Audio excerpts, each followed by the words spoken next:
साथियों, क्रांतिकारी जय भीम, जय भारत, नीला सलाम, जय संविधान, भीम सेना जिंदाबाद।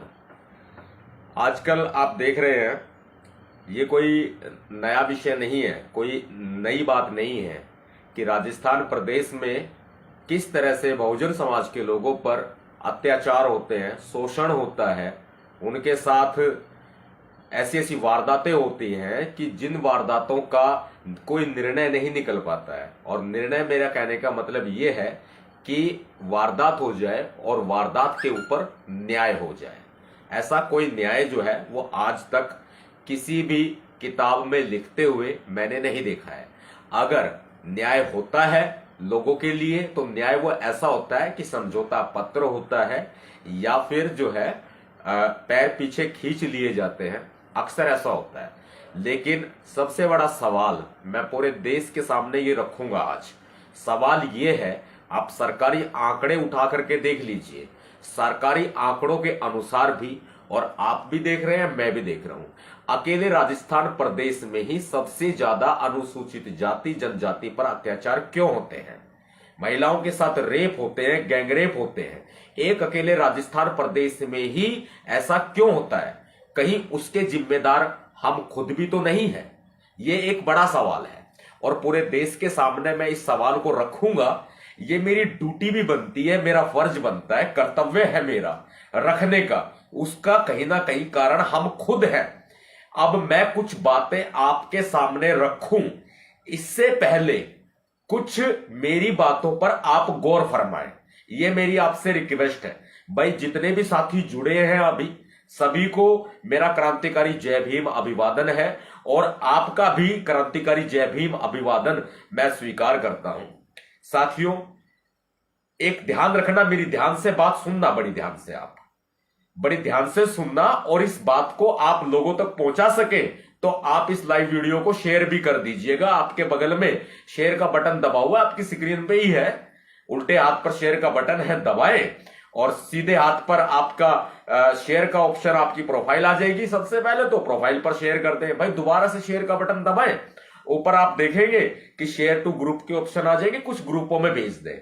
आप मुझे सुनते हैं और बहुत सारे लोग तो ये कहते हैं कंफर्म कर दूं, पहले मैं क्लियर कर दूं, क्योंकि जब मान्यवर साहब काशीराम जी ने चमचा युग किताब लिखी थी ना, उस किताब को मैं एक बार नहीं कई बार पढ़ चुका हूं और अक्सर पढ़ता रहता हूं। चमचा युग, और ये चमचा युग चल रहा है, चमचा युग चल रहा है। चमचा युग के नए नए अध्याय जो है ना, बस वो बनते जा रहे हैं।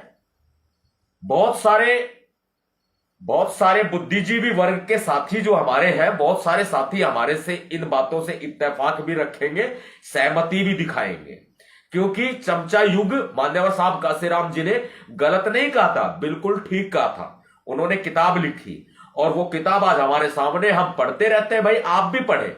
जब मैं बाड़मेर की जेल में था ना, मैंने राजस्थान के अपने साथियों से चमचा युग नाम की किताब को मंगाने के लिए कई बार भेजा, जब वो मुलाकात पर आते थे। मैं कहता था कि भाई, चमचा युग किताब मान्यवर साहब काशीराम जी की है, आप लेकर के आओ यार, मुझे पढ़नी है। कहते थे कि सर नहीं मिली। ठीक, एक काम कीजिए, बाबा साहब की ही कोई किताब ले आइए। सर नहीं मिली। भाई, एक काम करो, मान्यवर साहब काशीराम जी की ही कोई किताब ले आओ। भाई, नहीं मिली। महात्मा ज्योतिबा फूले जी की कोई किताब ले आओ आप। नहीं मिली। वहां पर किताब ही नहीं मिली लोगों को। अब एक बात बताओ, बाबा साहब अंबेडकर जी को हमने विचारों से जाना नहीं और पहचाना नहीं, फिर क्या होगा? नेतृत्वहीन निर्णय तो फिर नेतृत्वहीन ही होते हैं। मैं एक बात आपके सामने रखूंगा, उस बात को ध्यान से सुनिएगा आप। यह बहुत आवश्यक है समाज के लिए, आने वाले समय के लिए, कि मैंने चमचा युग का नाम क्यों लिया। बहुत सारे लोग नहीं रखते हैं, बहुत सारे लोग हमारे विरोधी भी हैं और बहुत सारे लोग हमारे समर्थक, चाहने वाले भी हैं। समर्थक कम कहूंगा मैं, चाहने वाले ज्यादा कहूंगा। एक मैसेज निकाल रहा हूं मैं, पहले मैंने अभी लिखा था, उसको एक मैं अपनी किताब में भी शामिल करूंगा इस संदेश को, क्योंकि मेरे द्वारा ही लिखा गया है। मैं इसको अपने संदेश में भी शामिल करूंगा और मैंने अभी अभी लिखा है। ये मेरी ही लाइनों में लिखा गया क्योंकि मैं बहुत आहत हूं, बहुत ज्यादा आहत हूं समाज के वास्तविक हालातों को देख करके। एक उम्मीद कि पीड़ित को इस बार तो न्याय मिल सके, एक उम्मीद कि पीड़ित को इस बार तो न्याय मिल सके। मैंने हमेशा कड़ी धूप में आक्रोश को जलते देखा है। एक उम्मीद कि पीड़ित को इस बार तो न्याय मिल सके। मैंने हमेशा कड़ी धूप में आक्रोश को जलते देखा है। लेकिन अफसोस मैंने कलेक्टर कार्यालयों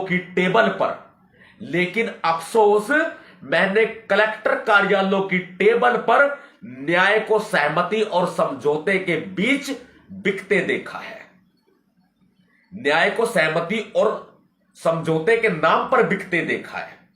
दोबारा बोलूंगा मैं इस बात को, आप सभी साथी जितने मेरे साथी जुड़ रहे हैं, मेरी बातों को गौर फरमाइएगा, गौर फरमा कर सुनिएगा। हर बार एक नया हत्याकांड होता है, हर बार एक नई वारदात होती है, हर बार एक नए शोषण की घटना होती है, हर बार एक नया रेप होता है, एक नया गैंगरेप होता है। लेकिन तरीका वही होता है, तरीका वही होता है। और जो तरीका होता है वो हम देख रहे हैं। कोई व्यवस्था नहीं बदली, कोई व्यवस्था नहीं बदली। हम व्यवस्था परिवर्तन चाहते हैं। इसीलिए तो लोग ये कहते हैं कि सतपाल तंवर कड़वा बोलता है। इसीलिए लोग ये कहते हैं कि सतपाल तंवर कड़वा बोलता है। हम व्यवस्था परिवर्तन चाहते हैं, लेकिन दर्द होता है अंदर से, मन दुखता है जब समाज को न्याय नहीं मिलता। अब कई साल तक पीड़ित परिवार अदालतों में न्याय के लिए भटकता रहता है। कितनों को न्याय मिल जाता है, इस बात का मैं जवाब नहीं मांगूंगा किसी से, क्योंकि सब दोषी है। मैं भी दोषी हूं। यह सोचिए आप कि हम किस स्तर पर, किस दोराहे पर खड़े हुए हैं आज। दोबारा मैं इन लाइनों को बोलूंगा, सुनिएगा। एक उम्मीद कि पीड़ित परिवार को इस बार तो न्याय मिल सके, एक उम्मीद कि पीड़ित परिवार को इस बार तो न्याय मिल सके। मैंने हमेशा कड़ी धूप में आक्रोश को जलते देखा है। लेकिन अफसोस मैंने कलेक्टर कार्यालयों की टेबल पर न्याय को सहमति और समझौते के नाम पर बिकते देखा है। हर बार पीड़ित को ठग लिया जाता है और हमेशा आक्रोश को दबा दिया जाता है। ऐसा सिर्फ राजस्थान प्रदेश में ही होता है। कैसे होता है? आपके सामने ही होता है। अगर आंखें बंद रखे, आंखें मूंद ले और सच को स्वीकार ना करे तो ध्यान रखिएगा, सच बहुत कड़वा होता है। और इसीलिए लोग ये कहते हैं कि सतपाल तंवर कड़वा बोलता है। भाई, मैं किसी का विरोध नहीं कर रहा, मैं सिर्फ बात कर रहा हूं। वो बात जो हक की है, अधिकार की है, वो बात जो न्यायोचित है, वो बात जो सामाजिक है। मैं वो बात कर रहा हूं जो मेरा समाज चाहता है, मैं वो बात कर रहा हूं। आखिर मान्यवर साहब काशीराम जी ने, बाबा साहब अंबेडकर जी ने, हमारे समाज ने जब ये जिम्मेदारियां हमारे कंधों पर दी है, तो मैं इन जिम्मेदारियों का निर्वहन कर रहा हूं। पूरा निर्वहन किया जा रहा है। अब आप ये देखिए, हर बार पीड़ित परिवार को ठग लिया जाता है और हमेशा आक्रोश को दबा दिया जाता है। ऐसा सिर्फ राजस्थान प्रदेश में ही होता है। पहले आक्रोशित समाज का नेतृत्वहीन धरना शुरू होता है। मैं बहुत आहत हूं। पहले आक्रोशित समाज का नेतृत्वहीन धरना शुरू होता है, उसके बाद उस धरने पर 5 लोग अपना कब्जा कर लेते हैं। वो कौन होते हैं 5 लोग? मैं नहीं जानता, मुझे नहीं पता भाई, वो कोई भी हो सकता है, हम आप सबके बीच के ही होते हैं। उस धरने पर 5 लोग कब्जा कर लेते हैं। वो धरना छोड़कर बारी बारी से प्रशासन के साथ अकेले कमरे में, कार्यालय में अकेले कमरे में गुफ्तगू करते हैं, यानी कि वार्तालाप करते हैं, वार्ता करते हैं। वार्ता की कार्रवाई करते हैं और प्रशासन के प्रवक्ता के रूप में वार्ता की कार्रवाई को अंजाम भी देते हैं। प्रशासन के प्रवक्ता के रूप में वो बात करते हैं। प्रशासन के प्रवक्ता के रूप में ही बारी बारी से वो समाज को भी अवगत कराते हैं कि प्रशासन से ये बात हुई है, प्रशासन से वो बात हुई है, प्रशासन ने हमारी मांगों को सुना है। सिर्फ 5 लोग, एकमात्र 5 लोग, 5 लोग अकेले कमरे में गुफ्तगू करते हैं और प्रशासन के प्रवक्ता के रूप में, समाज के नहीं, प्रशासन के प्रवक्ता के रूप में प्रशासन की बातों को समाज तक पहुंचाने का काम करते हैं। प्रशासन के प्रवक्ता ही होते हैं वो लोग। अब लॉजिक है, कोई सोचकर बताए, एक लॉजिक है, कोई सोचकर बताए,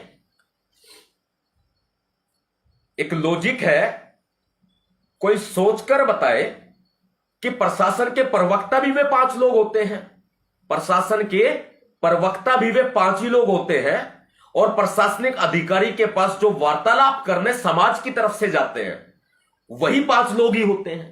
प्रशासन की बात को भी वो 5 लोग बताते हैं और समाज की 5 बातों को भी वो 5 लोग रखते हैं। लेकिन बात होती है, वार्ता होती है, सारी अकेले में होती है, पूरे समाज के सामने नहीं होती। ट्रांसपेरेंसी नहीं है। लोकतंत्र ट्रांसपेरेंसी मांगता है, लोकतंत्र ट्रांसपेरेंसी मांगता है, जो कि बिल्कुल भी नहीं है। वे अधिकारी जनता के नौकर हैं, वे अधिकारी जो प्रशासनिक अधिकारी हैं वे अधिकारी जनता के नौकर हैं, लेकिन वो समाज के बीच में चल के नहीं आते। उनके कार्यालय में 5 लोग ही जाते हैं बात करने के लिए। ऐसा क्यों? वे अधिकारी अपनी कुर्सी छोड़कर समाज के बीच में आ सकते हैं, उनकी बातों को सुन सकते हैं, उनकी बातों को सुनकर अपनी बातें रख सकते हैं। लेकिन नहीं, वार्ता होगी तो अकेले में होगी, पूरे समाज के बीच बिल्कुल भी नहीं होगी। यह लॉजिक है, सबसे बड़ा लॉजिक है कि वे जनता के नौकर हैं अधिकारी और कार्यालय से बाहर नहीं निकलते, जनता के सामने अपना जवाब नहीं रखते। अकेले में प्रशासन और 5 लोगों के बीच क्या वार्ता होती है या सौदेबाजी होती है मुझे नहीं पता। क्या होता है मुझे नहीं पता, मुझे भी नहीं पता, समाज को भी नहीं पता। वो तो 5 लोगों को पता होगा कि प्रशासनिक अधिकारियों को पता होगा। लेकिन जब लॉजिक निकल कर आता है तो मैं आपके सामने एक बात रखूंगा, एक बात रखूंगा मैं आपके सामने, जो बात मैं जहां भी जाता हूं समाज के बीच में वो बात मैं जरूर रखता हूं और हमेशा साथी सुनते भी हैं। जो ये बातचीत चल रही होती है, जो ये वार्ता चल रही होती है, इसे कहते हैं वार्ता का दौर। समाज का धरना शुरू, क्या हुआ, कोई वारदात हुई, कोई घटना हुई, समाज का धरना शुरू होता है, धरना शुरू होता है। फिर उसके बाद में मांगों पर नहीं बनी सहमति, 1 दिन 2 दिन 3 दिन 4 दिन निकल जाते हैं और फिर खबरें चलती रहती है, नहीं बनी सहमति, मांगों पर नहीं बनी सहमति। लेकिन वो सहमति क्यों नहीं बनती मैं बताता हूं। क्योंकि रेलगाड़ी आने में टाइम लगता है और रेलगाड़ी आने में टाइम लगता है इसलिए सहमति नहीं बनती है। जब रेलगाड़ी आ जाती है ना तब सहमति बन जाती है। न्याय की परिभाषा क्या है? न्याय की परिभाषा क्या है? देखिए, जब मुझे आज दर्द है क्योंकि समाज मेरा अपना है, जब समाज के साथ शोषण होता है ना तब उस पीड़ा से समाज गुजरता है, जो पीड़ित परिवार होता है उस पीड़ा से गुजरता है। उसके दिल पर क्या बीतती है जब उसके घर से कोई जनाजा उठता है, यह मैं अच्छे से जानता हूं और समाज के दर्द को मैं अच्छे से समझता हूं। दर्द को समझता हूं, मैं इतने सालों से, इतने टाइम से समाज के बीच रहा हूं और समाज की आवाज को उठाने का काम करता हूं। तो ये उनका दर्द, उनके आंसू मुझसे देखे नहीं जाते हैं। लेकिन न्याय की बात हो रही है, यहां पर न्याय की बात हो रही है।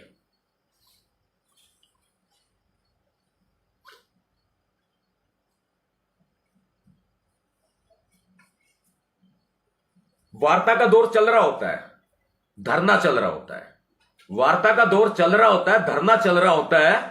और बहुत ही कड़वी बात कहूंगा, बहुत ही कड़वी बात कहूंगा, जयपुर से एक रेलगाड़ी रवाना होती है। अब बीच में आपने सोचा होगा कि मैंने रेलगाड़ी क्यों बोला। मैं अक्सर ये बातें बोलता रहता हूं, अक्सर ये बातें बोलता रहता हूं। मान्यवर साहब काशीराम जी को उठा के पढ़ लीजिएगा, सुन लीजिएगा। और चमचा युग जो है ना आजकल बड़ा हावी है, नए नए अध्याय चलते हैं। हम भी भीतरघात का शिकार हैं, हम भी भीतरघात का शिकार होते हैं। मान्यवर साहब काशीराम जी भी भीतरघात का शिकार हुए थे।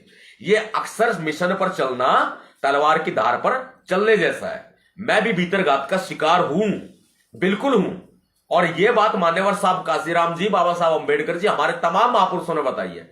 और यह अक्सर समाज के उन लोगों के साथ भी होता है। मैं मानता हूं एक समाज के आवाज उठाने के लिए समाज का बेटा हूं, समाज का भाई हूं मैं, कि समाज की आवाज उठाने की जो जिम्मेदारी है मैं बखूबी अपनी तरफ से निभा रहा हूं। लेकिन यह बात कहनी बहुत जरूरी है। वार्ता का दौर चल रहा होता है और एक रेलगाड़ी चलती है जयपुर से। उस रेलगाड़ी का नाम होता है समझौता एक्सप्रेस।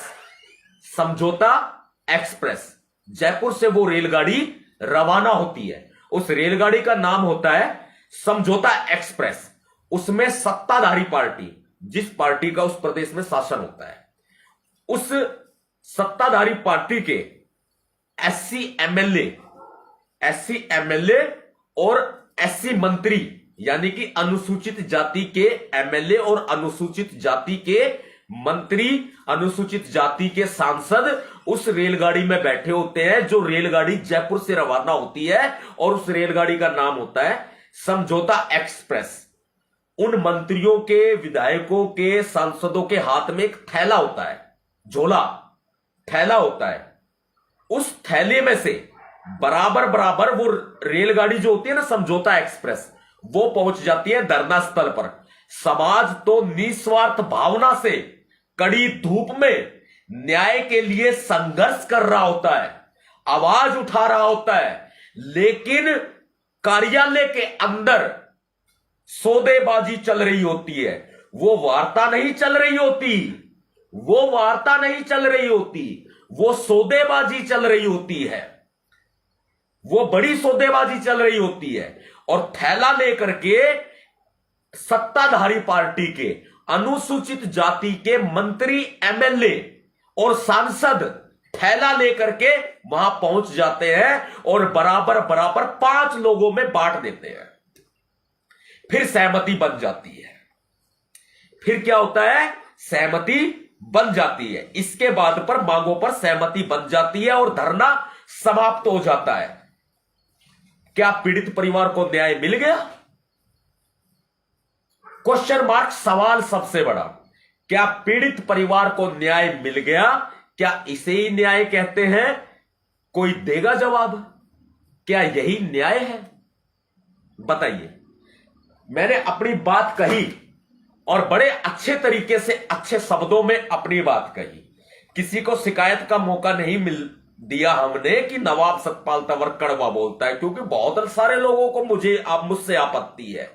मैं खुद भीतरघात का शिकार हो रहा हूं। मुझे पता है सेंधमारी की जा रही है, करते भी है हमारे यहां, सेंधमारी चलती है। और सेंधमारी तो क्या, सरेआम डकैती भी पड़ने लगी है। बात यह है दोस्तों, जब भी कोई वारदात होती है तो समाज निस्वार्थ भावना से संघर्ष में खड़ा होता है। निस्वार्थ भावना से समाज पूरी ईमानदारी से उस लड़ाई को लड़ता है। लेकिन कलेक्टर ऑफिस में यह कौन सी वार्ता होती है? यह कलेक्टर ऑफिस में यह कौन सी वार्ता होती है? यह कैसी वार्ता होती है? फिर सहमति बनती नहीं है, फिर सहमति अचानक बन जाती है। अरे भाई, पीड़ित परिवार को न्याय मिल गया क्या? क्वेश्चन मार्क, सबसे बड़ा सवाल। दर्द है मुझे जब अर्थी उठती है ना घर से, जब पता चलता है क्या हुआ, किसी का गया अपना, रोते हैं वो सारी जिंदगी। पैसों को क्या धर के चाटेंगे? क्या करेंगे भाई पैसों का? आज नहीं तो कल खत्म हो जाना है पैसा।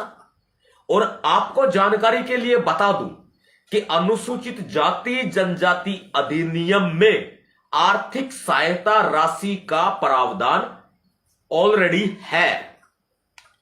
तो क्या दिलवाया बताएं।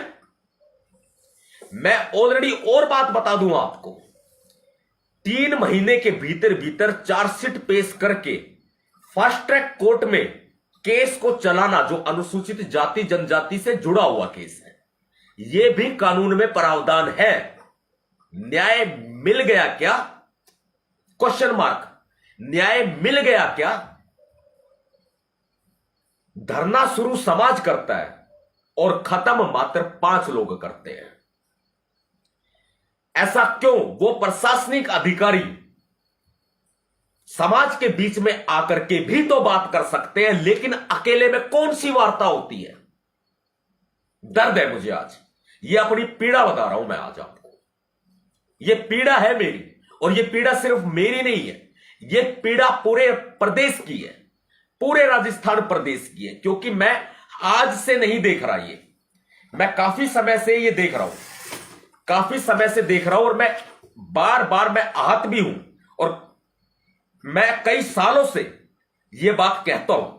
और जब मैंने बात शुरू की थी तो मैंने यही बात बोली थी जो आज मैंने लिखी। एक उम्मीद कि पीड़ित को इस बार तो न्याय मिल सके, एक उम्मीद कि पीड़ित को इस बार तो न्याय मिल सके। मैंने कड़ी धूप में आक्रोश को जलते देखा है, लेकिन अफसोस मैंने कलेक्टर कार्यालयों की टेबल पर न्याय को सहमति और समझौते के नाम पर बिकते देखा है। न्याय अदालत में होता है, न्याय जनता के बीच होता है, न्याय किसी की टेबल पर नहीं लिखा जाता। यह ध्यान रखिएगा। भारत के संविधान में जो संविधान संविधान चिल्लाते हैं, ये कहते हैं कि सतपाल तंवर संविधान के दायरे में नहीं बोलते। सूरज के सामने आप दिया दिखाओगे ना, तो सूरज को फर्क नहीं पड़ेगा, ऐसा बोलने वाले लोगों को कह रहा हूं मैं। क्योंकि जहां हमारी एजुकेशन, जहां हमारी शिक्षा है, वहां शायद ये लोग नहीं पहुंच पाएंगे, लेकिन हम इसका श्रेय देते हैं बाबा साहब अंबेडकर जी को, अपने माता पिता को। जो ऐसी बात बोलते हैं वो किसी खाने में नहीं होते, सिर्फ बोलते हैं 2 हड्डी की जुबान है, बोलो और निकल जाओ। यही हालात है। अब समाज के साथ अत्याचार होता है, समाज के साथ शोषण होता है, धरना शुरू होता है, समाज धरना शुरू करता है, लेकिन उस धरने को 5 लोग क्यों खत्म करते हैं? मैंने खुद ने कई बार कोशिश की पीड़ित परिवार से बात करने की, लेकिन पीड़ित परिवार से बात कुछ 5 लोगों ने नहीं होने दी।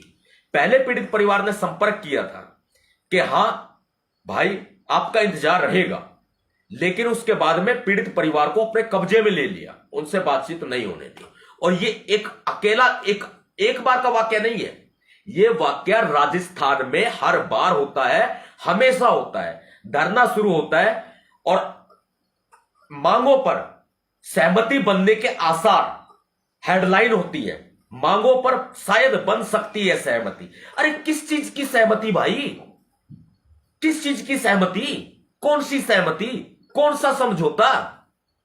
इसका मतलब तो ये समाज में जो अत्याचार होते हैं, इसमें जो समझौते होते हैं, इसको तो फिर लीगल कर देना चाहिए। ऐसे दिखाते हैं कि अपने आप को कि समझौता और सहमति, ये 2 शब्द है। मैं पक चुका हूं इन शब्दों से, मैं बिल्कुल पक चुका हूं इन शब्दों से। और ये शब्द सिर्फ राजस्थान प्रदेश में ही इस्तेमाल किए जाते हैं, किसी और प्रदेश में इस्तेमाल नहीं किए जाते। हाँ, ये जरूर कहा जाता है कि मांगे मान ली गई है, लेकिन कहते हैं सहमति। अरे कौन सी सहमति भाई? किस चीज की सहमति? कैसा समझौता? कौन सा समझौता? अरे मरने वाले का मर गया, बताओ। समाज को आक्रोश उठा, समाज सड़कों पर उतरा, समाज ने न्याय की मांग करी, लेकिन 5 लोग कौन होते हैं? सहमति बनाने वाले। प्रशासन कौन होता है? सहमति देने वाला। सरकार कौन होती है? समझौता करने वाली और करवाने वाली। क्या पीड़ित को न्याय मिल गया? दर्द है आज मेरी आवाज में, दर्द है। बार बार मैं पूछूंगा, बार बार पूछूंगा, एक बार नहीं बार बार पूछूंगा, क्या पीड़ित को न्याय मिल गया? क्या पीड़ित परिवार को न्याय मिल गया?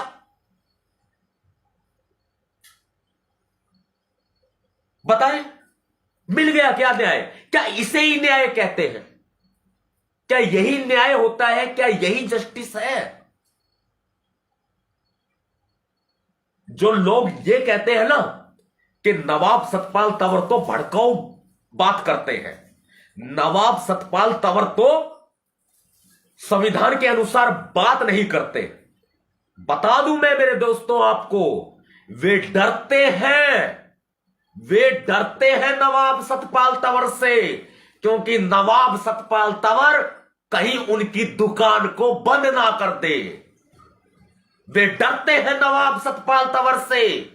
जो ये कहते हैं सतपाल तंवर संविधान के अनुसार बात नहीं करते, सतपाल तंवर तो कड़वा बोलता है, सतपाल तंवर तो संविधान के दायरे में नहीं बोलता, अरे वे डरते हैं सतपाल तंवर से कि सतपाल तंवर कहीं उनकी दुकान को बंद ना कर दे। वे डरते हैं सतपाल तंवर से। Graduation, after graduation double MA in political science in public administration, लोक प्रशासन से एमए और राजनीति शास्त्र से एमए, पब्लिक एडमिनिस्ट्रेशन से और पॉलिटिकल साइंस से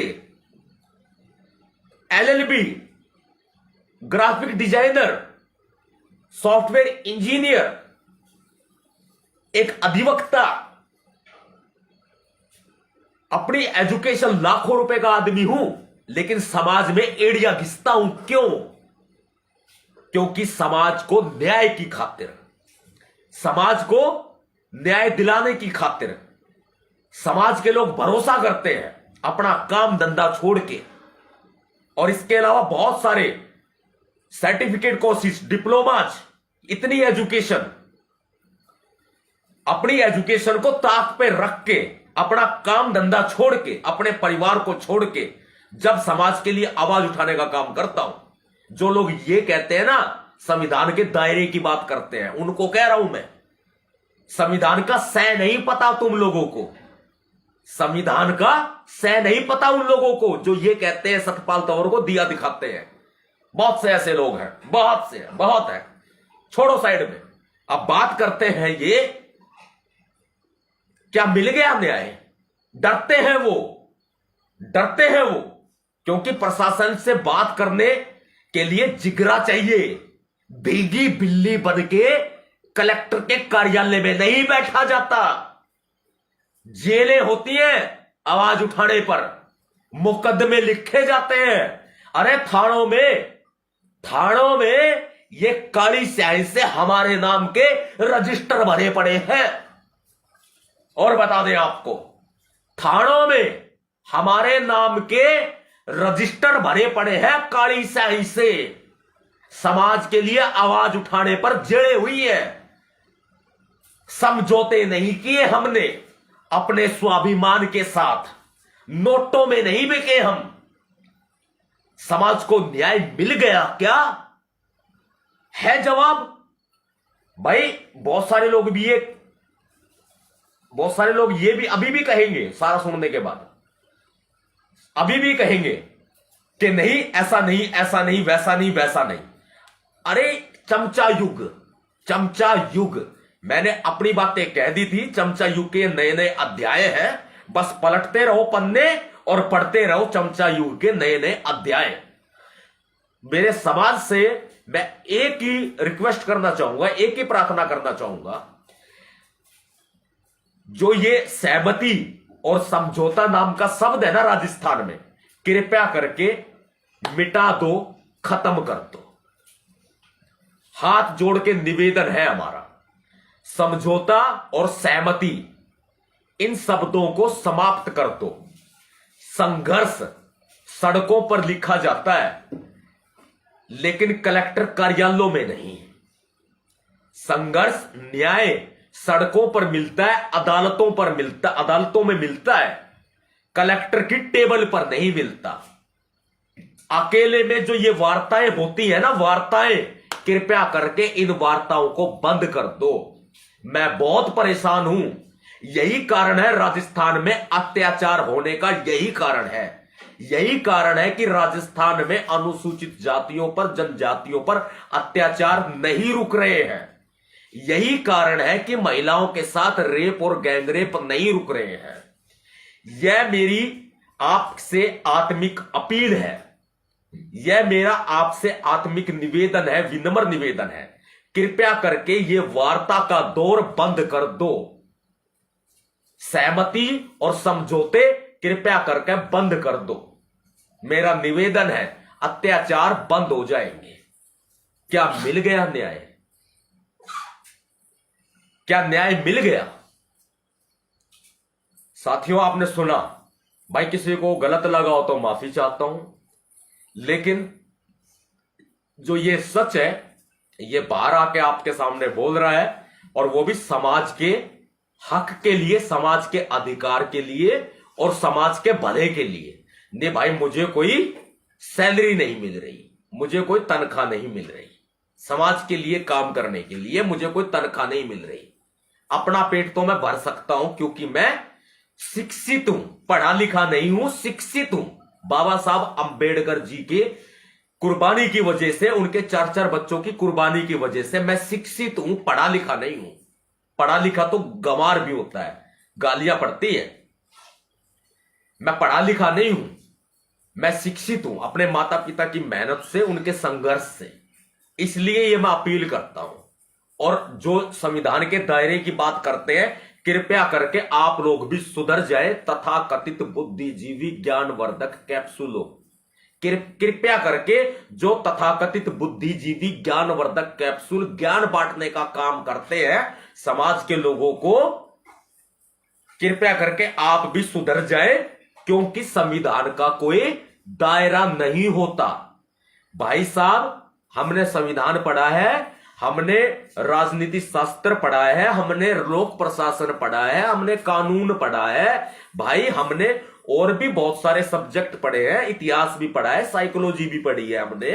कृपया करके हमें ये कहीं दिखा दो आप, कि कहीं ये लिखाओ कि संविधान का एक दायरा होता है। भाई, कानून के तो हमने सुने हैं, लेकिन संविधान का कोई दायरा नहीं होता। और भारत देश का संविधान, जानकारी के लिए बता दूं तथाकथित बुद्धिजीवी ज्ञानवर्धक कैप्सूलों को, भारत का संविधान एक व्यापक संविधान है। भारत का संविधान विश्व का सबसे बड़ा लिखित संविधान है। भारत का संविधान विश्व का सबसे बड़ा लिखित संविधान है। भारत का संविधान व्यापक संविधान है। सुन लिया? और संविधान के बारे में कोई पूछना चाहे तो भाई मुझसे पूछ सकते हैं। और जो ये सूरज को दिया दिखाते हैं, कृपया करके दिया दिखाना बंद कर दे। और राजस्थान प्रदेश के अंदर वार्तालाप का, वार्ता का दौर कृपया करके बंद कर दे। और राजस्थान प्रदेश में ये सहमति और ये समझौते कृपया करके बंद कर दे। न्याय मिल गया क्या? भाई, अगर किसी को बुरा लगा हो तो माफी चाहता हूं, लेकिन राजस्थान प्रदेश में अपने बहुजन समाज पर, अनुसूचित जाति जनजाति पर हो रहे अत्याचारों से, अपनी बहन बेटियों पर हो रहे अत्याचारों से, अपने भाइयों पर हो रहे अत्याचारों से मैं बहुत आहत हूं, मैं बहुत दुखी हूं।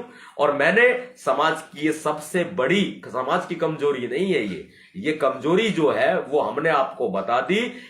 प्रशासन की और सरकार की आदत पड़ी हुई है, आदत पड़ी हुई है। वार्ता का दौर चलाते हैं, फिर सहमति बनाते हैं। ऐसी सहमति मेरे किसी काम की नहीं, ऐसी सहमति पीड़ित परिवार के किसी काम की नहीं, ऐसी सहमति समाज के लिए किसी काम की नहीं। क्या न्याय मिल गया? क्रांतिकारी जय भीम दोस्तों।